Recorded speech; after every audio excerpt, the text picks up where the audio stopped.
안녕하세요. 심플한 관심 종목 TV입니다.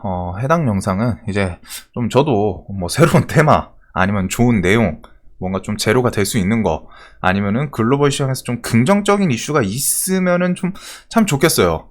근데 최근에 뭐 새로운 테마도 없어. 그리고 뭐 글로벌 시황상 좋은 얘기는 없고 안 좋은 얘기만 있고 뭐 추석 연휴에다가 테이퍼링 얘기 나오고 금리 인상 나오고 이제 코로나 뒤에 이제 여파 오는 시즌이죠.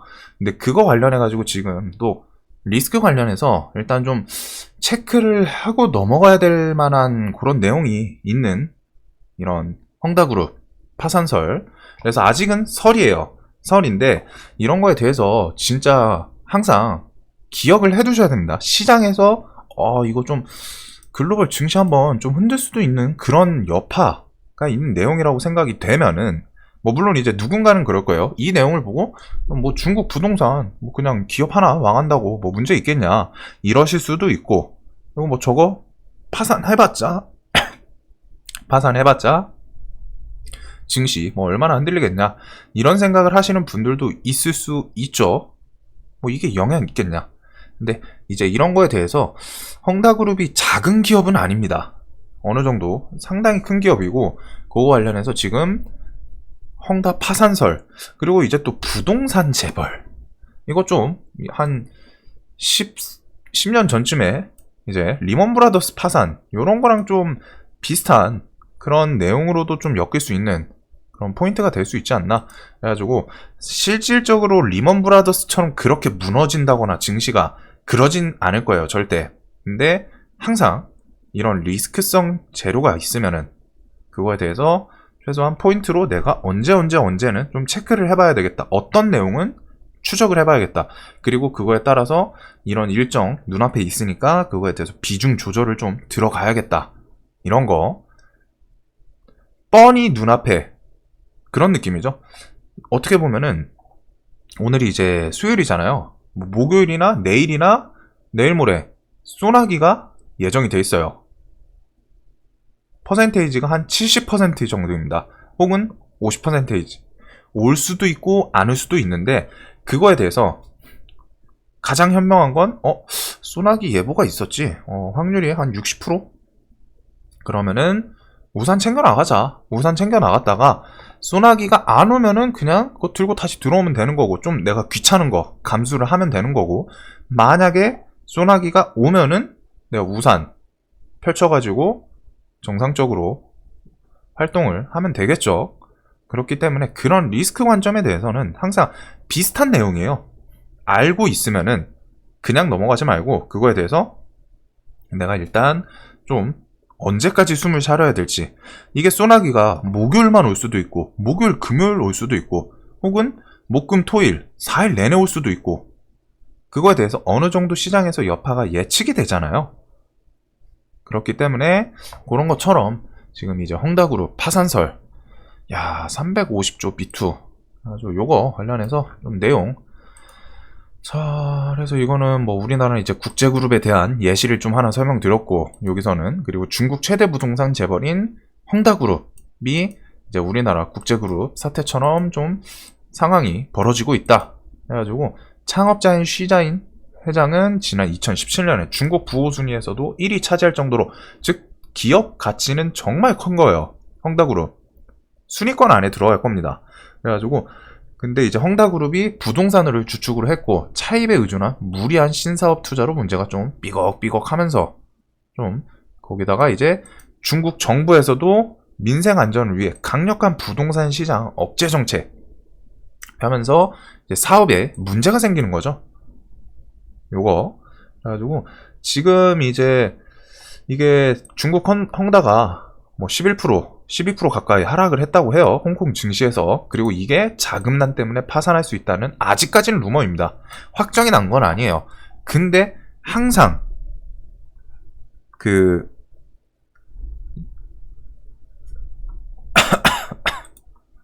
이런 거를 보면서 아니 땐 굴뚝에 연기 날까 라는 속담을 항상 생각을 하셔야 됩니다. 이게 왜 파산할 수 있다라는 루머가 퍼졌는지 분명히 이유가 있겠죠. 그리고 공매도를 치는 것도 항상 공매도를 치면서도 그런 이유 뭐라도 건덕지 일자리라도 있어서, 물론 이제 공매도를 때릴 때는 그 1을 막 20, 30으로 풀리기는 합니다. 정말 회사 막 위험하다 이런 식으로.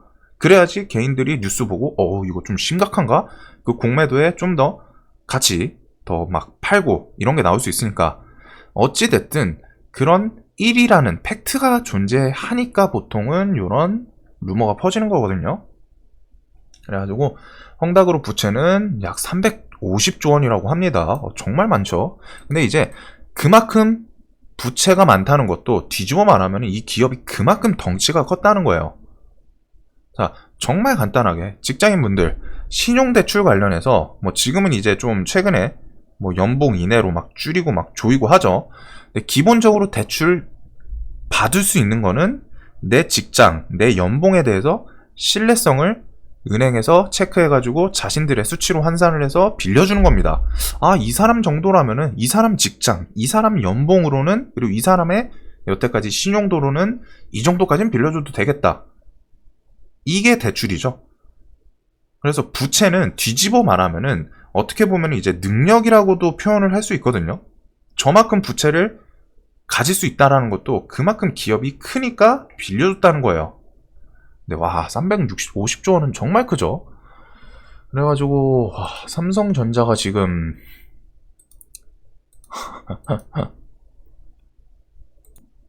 거의 삼성전자가 지금 한 450조 요쯤 되는데 그 이상은 아니지만 그래도 상당히 크다는 겁니다. 삼성전자가 우리나라에서 그 가지고 있는 크기를 생각하면 무시할 수가 없겠죠. 우리나라에서 갑자기 삼성이 파산한다고 생각을 해보세요. 물론 이제 중국 시장은 우리나라 시장보다 더 크기 때문에 영향력이 조금은 덜할 겁니다. 하지만 우리나라 대표 기업 그냥 한 10위권 이내에서 하나가 파산한다. 요런 거로 받아들이시면 되거든요. 지금 크기가. 그래가지고 자, 이게 헝다그룹이 부채 상황 감당하지 못해서 채무 불이행에 빠지면은 거기에는 리스크 계속 좀 겹치고 겹치겠죠. 그래가지고 요거 관련해서 13일 날은 긴급 성명서 내고서 최근 파산설이 전혀 사실이 아니다 주장을 하기는 했어요. 그리고 전력을 다해서 부동산 시공 현장 다시 가동하고 고객들에게 상품 인도 등 경영을 정상화할 것. 그러니까 지금 아직 경영이 정상화 좀 그런 쪽에서는 이 멘트를 통해서 봤을 때는 좀 뭔가 좀 회사가 정상적으로는 좀 안 돌아가고 있나 보구나. 또 유출을 할 수도 있죠. 그리고 뒤에 회사가 현재 확실히 전례 없는 어려움에 봉착했다. 그러니까 회사 측에서 내세운 거는 지금 실제로 막 인터넷에 퍼지고 있는 것처럼 파산설까지는 아니다. 근데 분명히 힘든 상황은 맞다. 요 정도로 보여요. 이 멘트들을 봤을 때. 그래서 현재 회사의 자금난이 매우 심각한 상황이라는 점은 부인하지 못했다라는 점. 그래서 이런 거에 관련해 가지고 막 이제 리포트들 막 올라오고 있는데, 자, 그래가지고 요거 관련 유동성 위기 중국 부동산 거물 헝다그룹 파산설 사실 아니다. 근데 뉴스 찾다 보니까 이게 7월달 정도에도 뉴스가 있었더라고요. 헝다그룹 지금 좀 그 부채 점점 좀 거대해진다라고 하는 뉴스들이 7월달에도 이미 있던 뉴스더라고요. 그래서 전대미문 어려움 직면. 얘네가 진짜 파산을 하면은 지금 이제 문제가 뭐냐면은 리스크 차원에서 그냥 중국의 일개 회사가 망가진다, 파산한다 라고 생각을 하실 수 있겠지만, 중국에서 시총이 그래도 순위권에 들어가는 상당히 큰 규모의 회사가 파산을 한다면은 그런 거는 기본적으로 자, 이게 있어요. 업종을 같이 끌고 내려갑니다. 한 개 회사의 악재는 같은 업종 회사들 주가를 같이 끌고 내려가는 성향이 있습니다. 뭐 100%라고는 할 수 없죠. 근데 어떤 업종에 속해 있는 회사가 악재가 생겨요. 이게 좀 대표적인 게 바이오 쪽이거든요. 바이오 회사들이 특히 이런 게 무언가 분명히 바이오 회사들은 각자 자신들만의 약품 재료들이 다 다릅니다. 다 달라요. 코로나 치료제만 해도 뭐 셀트리온, 레키노나주 그다음에 녹십자 혈장 치료제 내세웠었고 등등 치료제들만 해도 다 다르죠. 내세우는 점이 다른데 바이오 회사에서 특징 한 회사가 크게 악재. 이제 뭐 예전에 한미약품이라던가, 한미약품이 그때 이때 얘가 뭘로 내려왔었더라, 기억이 좀 가물가물한데, 요때 한미약품 그 계약이 뭐 취소였나? 뭐 여튼 그런 걸로 갖다 이렇게 밀렸거든요. 이런 식의 악재, 회사 하나에 크게 악재가 뜬다. 그 회사의 뭐 재료를 좀 부정하는, 회사의 매출의 주축 담당하고 있는 걸 좀 흔든다. 그러면은 얘네 특이 케이스가 그 회사만 끝나면 되는 거죠. 엄밀히 말하면, 이게 냉정하게 말하면 그 회사에 악재 생긴 거니까 그 회사만 파산하면 끝이에요. 근데 나머지 바이오주들도 같이 내려가는 성향이 있어요. 어떤 느낌이냐면은, 뭐 A라는 회사 주축 약품인 뭐 BBB라는 약품이 있다고 칠게요. 근데 이거에 대해서 BBB라는 약품이 실제로 효능이 회사 측에서 발표한 거랑 전혀 다르거나, 혹은 뭐 이게 좀 안 좋은 부작용이 발견됐다. 회사 주축 약품인데 커다란 부작용 발견됐다. 그럼 이거는 회사의 주축 약품이 흔들린다는 거죠, 매출이. 그럼 이 회사한테 정말 악재예요.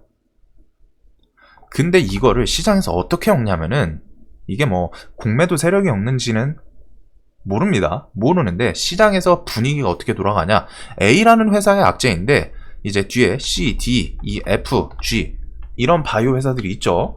이런 회사들을 싸잡아서 다 바이오 회사라고 쳤을 때 신뢰도 저하, 각 바이오 제약사들에서 파는 그런 약품들에 대해서, 혹은 치료제 이런 거에 대해서 바이오 자체에 대한 신뢰도 저하. 아니, A라는 회사에서 BBB라는 약품 이번에 뭐 숨겨왔던 부작용 발견, 이거는 좀 이런 내용이 좋겠네요. 숨겨왔던 부작용 발견 이렇게 된다. 그러면은 이거 따라서 다른 회사들도 의심한다. 바이오 제약 계열의 신뢰도가 저하된다. 이런 식으로 다 같이 끌고 내려갑니다. 정작 악재는 A 하나인데 다 같이 끌고 내려가요. 이게 예시가 지금 좀 설명하기 편한 게 바이오여가지고 바이오로 설명드린 건데, 만약에 2차전지 회사에서 LG, 화학 좀 악재 생겼을 때 나머지 애들도 좀 같이 내려갔죠. 물론 이제 그 뒤에는 각자 또 수급 들어오면서 실적이 좀 받쳐주니까 올리긴 했는데, 그런 식으로 테마 업종을 같이 끌고 내려갑니다.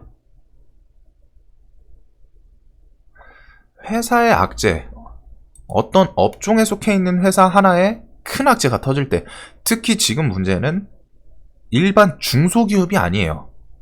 헝다그룹, 시총, 아까 전에 부채가 350조라는 거는 그만큼 커다란 회사라는 거죠. 350조를 빌릴 수 있을 정도로 큰 회사라는 거예요.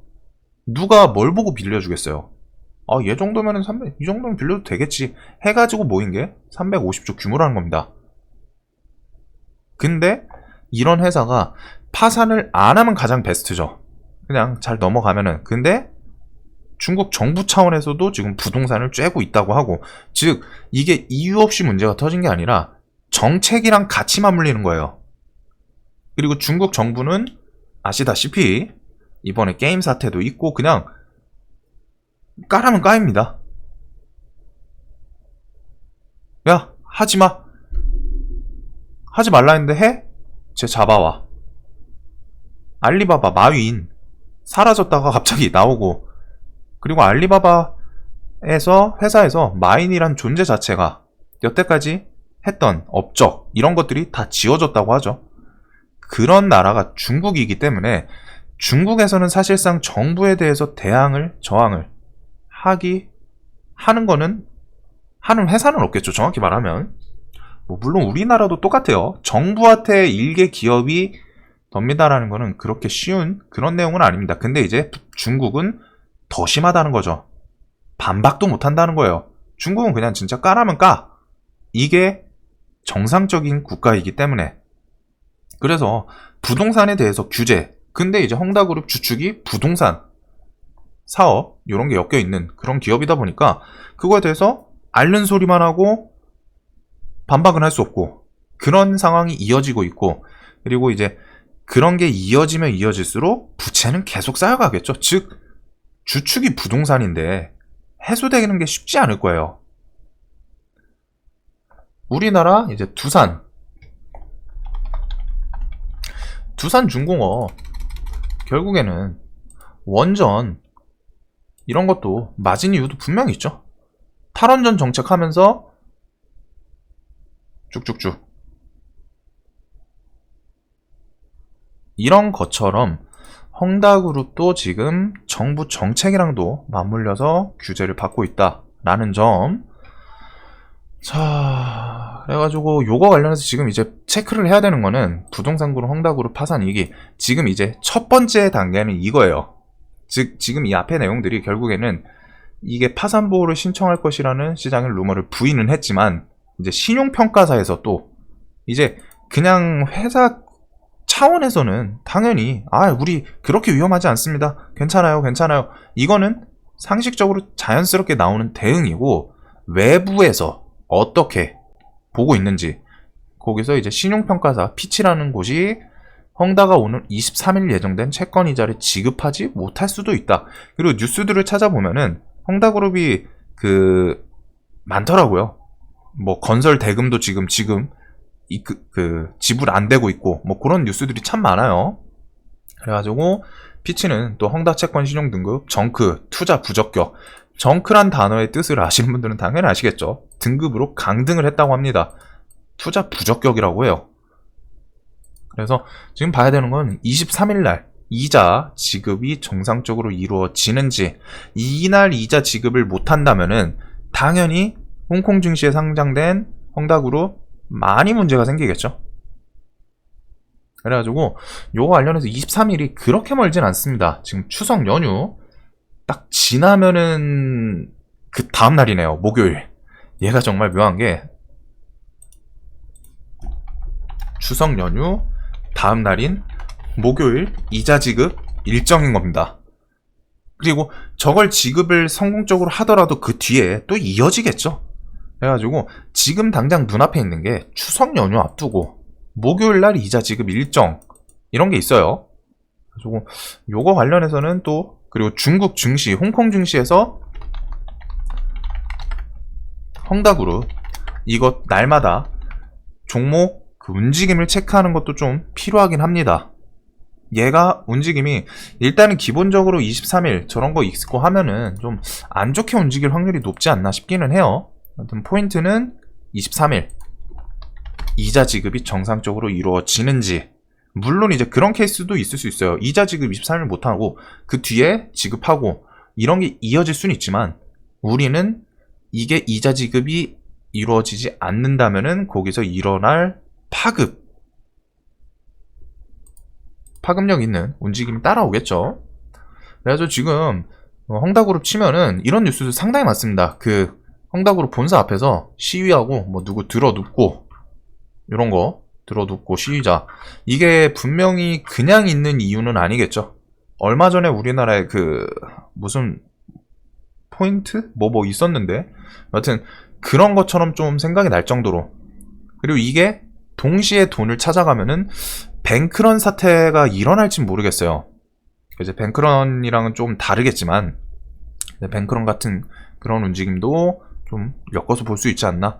그래가지고 요거 관련해서 파산을 안 한 게 가장 베스트긴 합니다. 하지만 항상 리스크가 있다면은 그거에 대해서 내가 생각해두고, 이게 최소한 그 다음 바로 눈앞에 볼 수 있는 게 23일 이거 이자를 지급을 하는지는 봐야 될 거 아니에요. 막말로 왔다 23일 이거 이자 지급 못했네? 목요일날 봤더니 헝다그룹 막 증시 막 지분이 지수가 종목이 퍼센테이지가 한 20% 막 30% 밀려 있어. 그러면은 우리가 그 중국 뉴스를 안 봤더라도 얘네 회사 뭐 문제가 있구나, 오늘 이자 지급 못하나 본데? 라는 거를 유추할 수도 있는 거고. 그래가지고 요거 관련해서는 좀 우습게 볼 내용은 아닌 것 같아가지고, 그리고 아까 전에 말씀드리다가 좀 말이 샜는데, 이런 업종, 즉 헝다그룹이 문제가 생기면은 쟤만 내려가는 게 아닐 거예요. 제가 문제 생기면은 다른 부동산 업종들도 똑같이 규제를 받고 있을 거고, 그 와중에 헝다그룹이 문제 생겨서 내려간다, 파산 이런 게 실제로 나온다. 그러면 다른 회사들도 줄줄이 겹쳐서 부도, 파산 이어질 수 있고 그거는 증시에 엮일 수 있겠죠. 홍콩 증시. 그러면은 그것 따라서 세계 증시도 같이 조금은 출렁일 수 있기 때문에 그래가지고 요런 거 리스크 있을 때는 좀 가볍게 보시면은 항상 안 됩니다. 지나고 나서 별거 없었으면은 아 다행이다 라고 생각을 하시면 되고 반대로 갖다 내가 이거에 대해서 계속 난 저건 뭐 별로 신경 안 써. 풀베팅 뭐 결과가 중요하죠. 실제로 저 악재가 파산이 안 이루어질 수도 있으니까. 근데 이제 주식에서는 돈을 잃고서 복구하려고 그러면은 상당히 힘들어요. 그런 표 보셨죠? 원금 대비해서 2% 잃었을 때는 또 2% 뭐 1. 몇 프로 수익 내면 2.1% 막 이런 식으로 갖다 수익 내면은 돌아온다. 인데 5%인가 10%, 15% 손해 본 퍼센테이지가 크면 클수록 벌어야 되는 퍼센테이지 압도적으로 늘어납니다. 그래서 잃지 않는 게 가장 중요한 거예요. 많이 버는 것도 중요하지만 일단 잃지 않으면서 야금야금이라도 버는 게 더 중요합니다. 한 방에 크게 벌기보다 한 방에 크게 안 맞는 게 중요한 주식시장. 그래서 그런 거는 항상 리스크에 대해서 그래서 이 헝다그룹 좀 우습게 볼 만한 내용은 아닌 것 같아가지고 좀 설명을 드리는 영상이 됐습니다. 영상 항상 도움이 되셨으면 좋겠고 봐주셔서 감사합니다.